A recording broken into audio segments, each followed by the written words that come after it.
कैसे हो आप? आपका स्वागत है मेरे चैनल स्टडी बाय सीमा में। तो आज आपके लिए जो मैं टॉपिक लेके आई हूँ वो लेके आई हूँ बेलन और शंकु।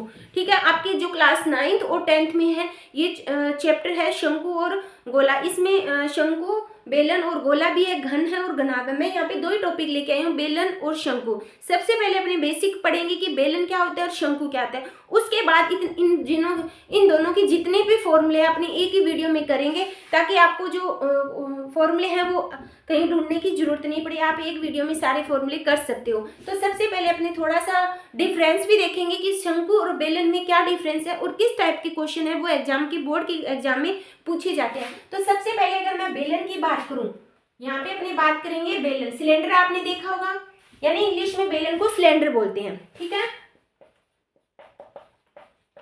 इंग्लिश में सिलेंडर। हमेशा ध्यान रखना बेलन होता है, बेलन आपने घरों में देखा होगा, तो जो शेप आपने घरों में देखी है उसी शेप में होता है, बस फर्क होता है कि ऊपर ये चीज नहीं होती।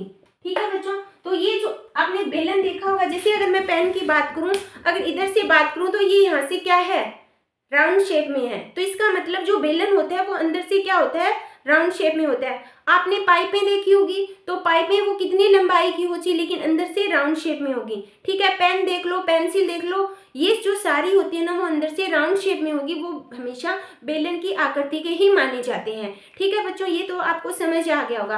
अब मान लो ये अपना बेलन होता है। ठीक है, बेलन की हमेशा एक गोले की क्या होती है, त्रिज्या होती है। तो बेलन है अंदर से राउंड शेप में होता है, गोले के आकार का होता है, तो इसका मतलब गोले की भी क्या होती है, बेलन की भी क्या होती है, त्रिज्या। और ये जो जितनी लंबाई का ये होता है ये उसकी ऊंचाई मानी जाती है। अगर मैं घरों में पाइप होती है, पाइप की बात करूं तो वो कितनी त्रिज्या की पाइप अपने को चाहिए और कितनी लंबाई की चाहिए वो अपने पे डिपेंड करता है, तो वो अपनी बेलन की आकृति तक होता है। ठीक है, अब अपने बात करते हैं, ये तो हो गया अपने बेलन की ऊंचाई। तो सबसे पहले अपने अगर बात करें बेलन का फॉर्मूला, बेलन का एक होता है वक्र पृष्ठीय, बेलन का वक्र पृष्ठीय क्षेत्रफल, यानी इसके यहाँ से जो ये वक्र पृष्ठीय है ना, ये क्या क्षेत्रफल होता है, यानी ये होता है अपना 2πr/h, जहाँ पे पाई की वैल्यू हमेशा ध्यान रखना 22/7 होती है। कई बार 3.14 भी, जब 22 को 7 से भाग देंगे तो 3.14 होती है। वो एक अशांत संख्या है जो आगे कभी भी खत्म नहीं होती। ठीक है, वो आपके एग्जाम में डिपेंड करेगा कि आपको क्या मान रखना चाहिए। अगर वहाँ पे पाई की वैल्यू दी होगी तो आप वो रखोगे, अगर नहीं दी होगी तो आप कुछ भी रख सकते हो, 22/7 या 3.14, वो आप पे डिपेंड है। वक्र पृष्ठीय। फिर आते हैं बेलन का कुल पृष्ठीय। बेलन का कुल पृष्ठीय क्षेत्रफल क्या होता है, 2πr और r+h, ये होता है बेलन का कुल पृष्ठीय।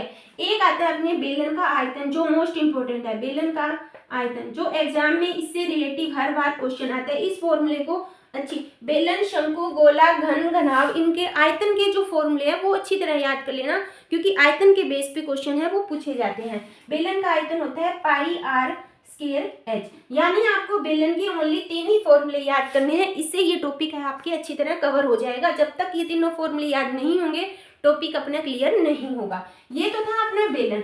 उसके बाद जो सेकंड टॉपिक आता है वो आता है अपना शंकु। शंकु कैसे, बर्थडे में आपने ने जो कैप लगाते हैं ना, बर्थडे वाली केक, ये होती है कैप, अंदर से वो राउंड शेप में होता है। यानी अगर मैं बात करूं इस पेन की, तो ये पेन है, जो आगे का जो ये भाग है ना, ऊपर से त्रिकोण है, अंदर से वो राउंड शेप में है। ठीक है, इसका मतलब इसकी क्या होती है, त्रिज्या होती है, और इसकी क्या होती है, ऊंचाई। हमेशा ध्यान, ऊंचाई वो ही मानी जाएगी जो 90 डिग्री पे होगी, हमेशा 90 डिग्री पे होती है, वो ही ऊंचाई मानी जाती है, बाकी नहीं मानी जाती। त्रिज्या ये ऊंचाई। अब आपने अगर मैं बात करूं तो ये क्या बन रहा है, ऊंचाई हमेशा 90 डिग्री पे है, इसका मतलब यहाँ पे 90 डिग्री का कौन बन रहा है, 90 डिग्री के सामने की भुजा क्या कहलाती है, कर्ण। लेकिन शंकु में वो कर्ण को अपनी तिर्यक ऊंचाई मानते, तिर्यक ऊंचाई मतलब तिरछी ऊंचाई। ठीक है, तो अब अपने अगर शंकु के फॉर्मूले की बात करें तो शंकु का सबसे पहले आता है शंकु का वक्र पृष्ठीय क्षेत्रफल।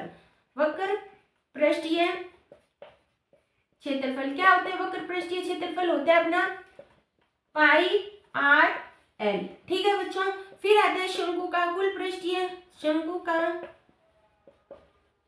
कुल पृष्ठीय क्षेत्रफल। ठीक है, वो होता है πr² और r प्लस l। ठीक है बच्चों, उसके बाद आता है शंकु का आयतन, जो मोस्ट इंपोर्टेंट है। शंकु का आयतन, मैंने कहा था आयतन वाले फॉर्मूले हैं वो याद कर लें, 1/3 पाई r की स्क्वायर h। फिर जो इसमें जो चौथा फॉर्मूला आता है वो है शंकु की तिर्यक ऊंचाई। तिर्यक ऊंचाई l कैसे ज्ञात करते हैं, वो होते हैं r की स्क्वायर प्लस h की स्क्वायर। ये कौन सी प्रमेय यहाँ पे लागू हो रही है, ये होती है पाइथागोरस प्रमेय यहाँ पे लागू हो रही है। मतलब बेलन के अपने ने 3 फॉर्मूले पढ़े थे, शंकु के फॉर्मूले पढ़ेंगे 4। ठीक है, तो ये जो टोटल आपकी 7 फॉर्मूले हैं बेलन और शंकु है, टॉपिक आपकी अच्छी तरह क्लियर होगा। तो आई होप आपको ये वीडियो अच्छी लगी होगी। वीडियो अच्छी लगे तो लाइक करना, मेरे चैनल को सब्सक्राइब करना। थैंक यू बच्चों।